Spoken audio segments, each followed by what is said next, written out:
Praise the Lord. இந்த December மாதத்தில் 7ஆம் தேதி ஆகிய இந்த சனிக்கிழமையின் காலை வேளையில் தேவ சமூகத்தில் வந்திருக்கிற ஒவ்வொருவரையும் கர்த்தர் தாமே ஆசிர்வதிப்பாராக. இந்த நாளிலும் நம்ம தியானிக்கிற கர்த்தருடைய வார்த்தை நம்முடைய பரிசுத்த வேதாகமத்தில் பிலிப்பியருக்கு எழுதின நிருபம் 4ஆம் அதிகாரம் 4வது வசனம். The book of Philippians chapter 4 verse 4. கர்த்தருக்குள் எப்பொழுதும் சந்தோஷமாயிருங்கள் சந்தோஷமாயிருங்கள் என்று மறுபடியும் சொல்லுகிறேன். அல்லேலூயா. ஆண்டவருடைய வசனத்துக்காய் கர்த்தரை ஸ்தோத்திரிக்கலாமா? இந்த வசனத்தை நம்ம எவ்வளோ நாட்கள் தியானித்தாலும் இது நமக்கு ஒரு தெரிந்த வார்த்தையாக இருந்தால் கூட இன்றைக்கு மறுபடியும் தேவன் நமக்கு இது ஞாபகப்படுத்தி ஆண்டவர் நம்மோடு பேசுகிறதற்காய் கர்த்தரை ஸ்தோத்திரிக்கலாமா? நம்ம எல்லாரும் எவ்வளோ தீர்மானம் எடுக்கிறோம், அப்படி தானே? சந்தோஷமாக இருக்கணும், எல்லா சூழ்நிலையிலையும் நான் இருக்கணும் அப்படின்னு தீர்மானிக்கிறோம். ஆனால் ஏதாவது ஒன்று என்ன பண்ணிடுது, நம்ம சந்தோஷத்தை திருடி கொண்டு போயிடுது. அப்படி தானே பிரியமானவர்களே? இன்றைக்கி ஆண்டவர் மறுபடியுமாக நமக்கு சொல்லுகிறார், சந்தோஷமாக இருங்கள் கர்த்தருக்குள். நம்ம பாருங்கள், உலகத்தில் சந்தோஷமாக இருக்கிறதுன்றது ரொம்ப கடினம். நம்மளுடைய குடும்பத்தில் நம்ம சந்தோஷமாக இருக்கிறது கடினம். பணம் நமக்கு இருந்தால் சந்தோஷமாக இருக்கிற மாதிரி இருக்குது. பணம் கொஞ்சம் குறைஞ்ச உடனே சந்தோஷம் குறையுது. நல்ல சுகமாக இருக்கும்போது சந்தோஷமாக இருக்கிறோம். ஆனால் சுகம் கொஞ்சம் குறைஞ்சி கொஞ்சம் பலவீனம் வரும்போது அந்த சந்தோஷம் குறைஞ்சி போகுது. ஆனால் கர்த்தருக்குள், அப்போ நம்ம சந்தோஷம் எதுக்குள்ளே இருக்கணும் பிரியமானவர்களே? கர்த்தருக்குள்ளே சந்தோஷமாக இருக்க வேண்டும். கர்த்தருக்குள் எப்பொழுதும் சந்தோஷமாய் இருங்கள். எப்பொழுதும் நம்ம கர்த்தருக்குள்ள எல்லா சூழ்நிலையிலையும் என்ன செய்ய முடியும்? சந்தோஷமாக இருக்க முடியும். ஆமேன். ஆபகூக் எழுதுகிறார்ல, மந்தையிலே மாடுகள் இல்லாமல் போனாலும், தொழுவத்திலே ஆடுகள் இல்லாமல் போனாலும், அத்திமரமே துளிர் விடாமல் போனாலும், அப்போது நம்ம எவ்வளோ ட்ரை பண்ணுற காரியம்லாம் வாய்க்காமல் போனாலும், அதுதான் இல்லை, நம்ம எவ்வளோ ஒர்க் பண்ணுறோம், ஒன்றுமே பண்ண முடியல, அதுக்கு பிரயாசப்படுகிறோம், இதுக்கு பிரயாசப்படுகிறோம், என்னெல்லாமோ எஃபர்ட் எடுக்கிறோம், ஆனால் எதுவுமே வாய்க்கலை, எல்லாமே ஒரு நெகட்டிவ் ரிசல்ட், எல்லாமே 0 வந்து நிற்கிதுன்னு வச்சுக்கோங்களேன். அப்போ நம்ம எப்படி இருக்கோம்ல, நம்ம சோர்ந்து போயிடுவோம். ஆனால் ஆபகூக் சொல்கிறாரு, அப்படியெல்லாம் நடந்தாலும் நான் கர்த்தருக்குள் சந்தோஷமாக இருப்பேன். அல்லேலூயா. அதைத்தான் இங்கே பவுல் அப்போஸ்தலர் சொல்லுகிறார், கர்த்தருக்குள் எப்பொழுதும் சந்தோஷமாயிருங்கள் சந்தோஷமாயிருங்கள் என்று மறுபடியும் சொல்லுகிறேன். மறுபடி ஆண்டவர் இதை சொல்லிக்கொண்டே இருக்கிறார். ஏன்னா நம்ம காலையில் சந்தோஷமாக இருக்கிறோம், அப்புறம் மத்தியானத்தில் எங்கே தான் அந்த சந்தோஷம் போகுதுன்னே தெரியல, அப்படியே ஒரு கவலை வந்துடுது. அப்படி தானே? ஏதோ ஒரு சோர்வு வந்துடுது, ஏதோ ஒரு பயம் வந்துடுது, ஏதோ வார்த்தை இல்லை சூழ்நிலைகள், அப்படியே நம்மளை சுற்றிலும் நடக்கிற காரியங்கள் அப்படியே நம்மளை வேறு விதமாய் கொண்டு போய் விடுகிறது. அதனால தான் மறுபடியும் ஆண்டவர் சொல்லுகிறார், சந்தோஷமாக இருங்கள். அல்லேலூயா. சந்தோஷம் ஏன் இல்லாமல் போகுது? கவலை வரும்போது சந்தோஷம் போயிடுது. கவலை வந்த உடனே சந்தோஷம் அப்படியே போயிடுது. இப்போ காலையில் எழும்புகிறோம், உங்கள் ஃப்ரிட்ஜு ஒர்க் ஆகலை, நம்ம எப்படி இருப்போம் யோசித்து பாருங்கள். இல்லை ஏதோ ஒன்று நீங்கள் பிளான் பண்ண ஒரு காரியம் அது நடக்கலை, ஏதோ ஒன்று நீங்கள் இன்றைக்கி குக் பண்ணணும்னு பிளான் பண்ணியிருக்கிறீங்க, அந்த பர்டிகுலரான ஒரு ஐட்டம் இல்லை, வெரி இம்பார்ட்டண்ட் ஐட்டம் உங்களுக்கு இல்லை, அப்போ நமக்கு என்ன வருது? சந்தோஷம் போயிடுது இல்லையா பிரியமானே? சின்ன விஷயங்களில் கூட நம்மளால் சந்தோஷம் நம்மளை விட்டு பறிக்கப்பட்டு போகிறத நம்ம பார்க்குறோம். அதனால தான் ஆண்டவர் என்ன சொல்கிறாரு, நீங்கள் ஒன்றுக்கும் கவலைப்படாமல், 6வது வசனம் இல்லையா, எல்லாவற்றையும் குறித்து உங்கள் விண்ணப்பங்களை ஸ்தோத்திரத்தோடே கூடிய ஜெபத்தினாலும் வேண்டுதலினாலும் தேவனுக்கு தெரியப்படுத்துங்கள். அப்பொழுது எல்லா புத்திக்கும் மேலான தேவ சமாதானம் உங்கள் இருதயங்களையும் உங்கள் சிந்தைகளையும் கிறிஸ்து இயேசுவுக்குள் அது காத்து கொள்ளும். ஆமேன். எல்லாத்தையும் தேவனுக்கு தெரியப்படுத்தணும், ஒன்றுக்கும் கவலைப்படக்கூடாது அப்படின்னு ஆண்டவர் சொல்கிறார். எதுக்கும் கவலைப்படக்கூடாது, எல்லாத்தையும் ஆண்டவர்கிட்ட நம்ம சொல்லிடணும், அவ்வளோதான். worry less, pray more. worry வந்து லெஸ்ஸாக இருக்கணும், ப்ரேயர் அதிகமாக இருக்கணும். அப்புறம் சில காரியங்கள் நம்ம சக்திக்கு மேற்பட்டதாய் காணும், நம்ம கண்ட்ரோல்லையே கிடையாது. இப்போ என்னுடைய கண்ட்ரோலில் சிலதை நான் பண்ண முடியுதுன்னு வச்சுக்கோங்களேன், அதை நம்மளால் பண்ண முடியும். சிலது வந்து நம்மளுடைய எபிலிட்டி, நம்ம கண்ட்ரோலுக்கு அப்பாற்பட்டதாக இருக்குது. அதை குறித்து நான் ஒரி பண்ணுறதுனால ஒன்றுமே நடக்காது. அதுதான் இல்லை, எதுவுமே நடக்க போகிறது இல்லை. அப்போ நம்ம என்ன செய்யணும்? ஆண்டவரிடத்துல அதை விட்டுறணும். ஆண்டவரை நான் நம்பி அந்த காரியத்தை நான் ஆண்டவர்கிட்ட ஒப்பு கொடுத்துட்றேன். ஆண்டவரே, இது வந்து நான் எவ்வளோ ட்ரை பண்ணிட்டேன், என்னால் முடியவே இல்லை ஆண்டவரே, இது அப்படியே நான் உங்கள் கையில் ஒப்பு கொடுக்குறேன் ஏசப்பா, நீங்கள் பார்த்துக்கோங்க அப்படின்னு சொல்லி நம்ம ஆண்டவர்கிட்ட ஒப்பு கொடுக்கணும். ஒன்றுக்கும் கவலைப்படாமல். இதுக்கு எப்படி சிஸ்டர் கவலைப்படாமல் இருக்கிறது அப்படின்னு சொல்கிறீங்களா?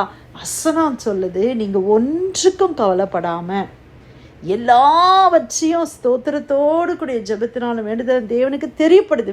Let your request be made known to God. ஆண்டவருக்கு தெரியப்படுத்துங்க ஏசப்பா.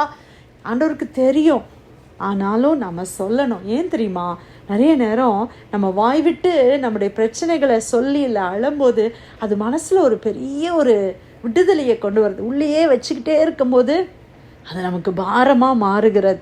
இப்போ ஆண்டவர்கிட்ட நம்ம ஒரு கதவை பூட்டிட்டு, ஆண்டவரே இப்படியெல்லாம் இருக்குது ஆண்டவரே என் சூழ்நிலை அப்படின்னு சொல்லி, சின்ன காரியமாக இருக்கலாம் பெருசாக இருக்கலாம், அப்படியே ஆண்டவர்கிட்ட சொல்லி நீங்கள் எப்படி ஃபீல் பண்ணுறீங்களோ உங்கள் இமோஷன்ஸை நம்ம என்ன செய்யலாம்? ஆண்டவருக்கு தெரியப்படுத்தலாம். மனுஷங்களுக்கு தெரியப்படுத்தும் போது அவங்க ஒருவேளை நம்மளை வந்து எப்படி வேணாலும் நம்மளை நினைக்கலாம், பேசலாம்.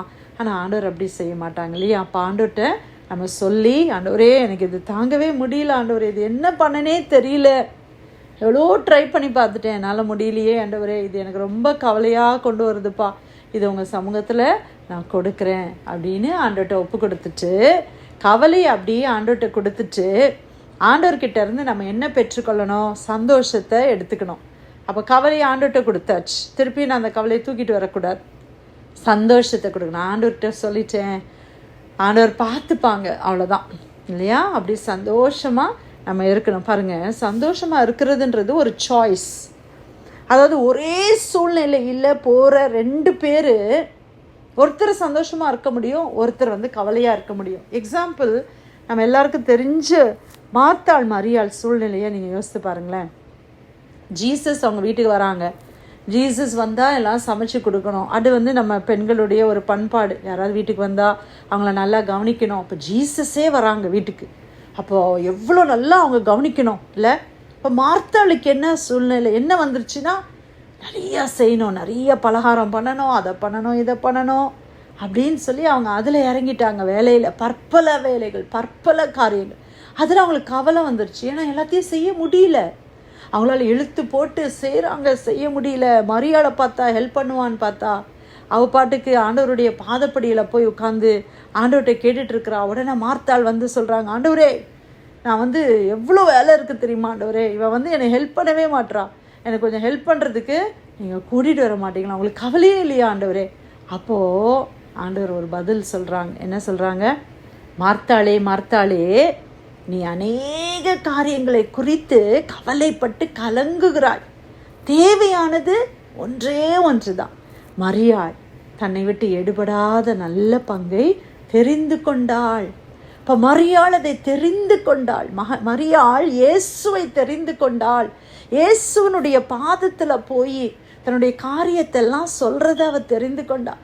ஆனால் மார்த்தாளோ அவளே ட்ரை பண்ணுறா, அவளே பிரயாசப்படுறா, இவங்க வரமாட்றாங்க, இவங்க எனக்கு ஹெல்ப் பண்ண மாட்றாங்க, அவங்க எனக்கு ஹெல்ப் பண்ண மாட்றாங்க அப்படின்னு அவள் கவலைப்பட ஆரம்பிச்சிட்டா. அப்போ ஆண்டவர் சொல்கிறாங்க, இவ்வளோ அழகான ஒரு சம்பவத்தை பைபிளில் நம்ம வாசிக்கிறோம். ஒரே சிச்சுவேஷன், ஒரே சூழ்நிலை, ரெண்டு சகோதரிகள், ஒருத்தர் கர்த்தருடைய பாதத்தை தெரிந்து கொள்கிறாங்க, ஒருத்தர் வேலை செய்கிறதுல கவலைப்பட ஆரம்பிச்சிட்டாங்க. கவலைப்படுறது அவங்க சாய்ஸ், அவங்க சூஸ் பண்ணுறாங்க. கவலைப்படுறத அவங்க சூஸ் பண்ணிக்கிட்டாங்க. இன்றைக்கி கவலைப்படுற நீங்கள் யாராக இருந்தாலும் நீங்கள் அதை சூஸ் பண்ணியிருக்கிறீங்க. அதே சுச்சுவேஷனில் நீங்கள் ஆண்டவர்கிட்ட போக முடியும், ஆண்டவர்கிட்ட போய் சமாதானமாக நம்ம இருக்க முடியும். இன்றைக்கி நம்ம வாஸ்தவம், எல்லா புத்திக்கும் மேலான தேவ சமாதானத்தை கொடுக்கிறவர் இயேசு.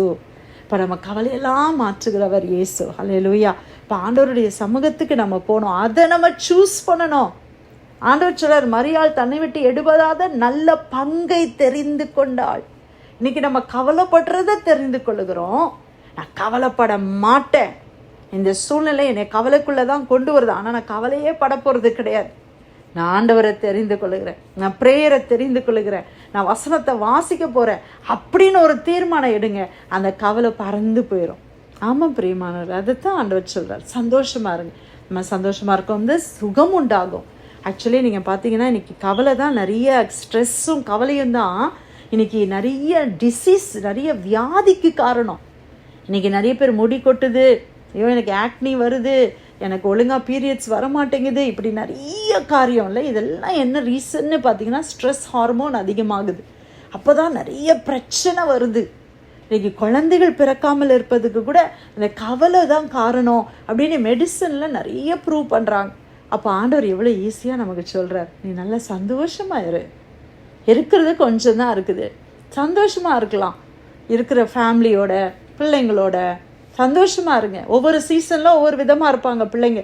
சின்ன பிள்ளைங்கள வச்சுருக்கிறவங்க அந்த அவங்களுக்கும் ஒரு கஷ்டம் தான். பெரிய பிள்ளைங்கள அப்போ ஒவ்வொரு சீசன்லேயும் இருக்குது.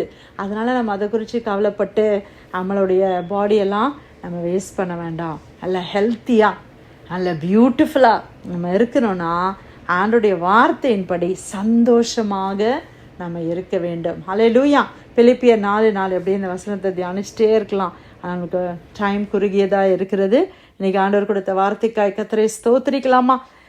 நான் பிலிப்பியர் 4:4 கர்த்தருக்குள் எப்பொழுதும் சந்தோஷமாயிருங்கள் என்று மறுபடியும் சொல்கிறேன். ஆண்டவர் கொடுத்த வசனத்துக்கு நன்றி செலுத்தி யாராவது ஜெபம் பண்ணுறீங்களா?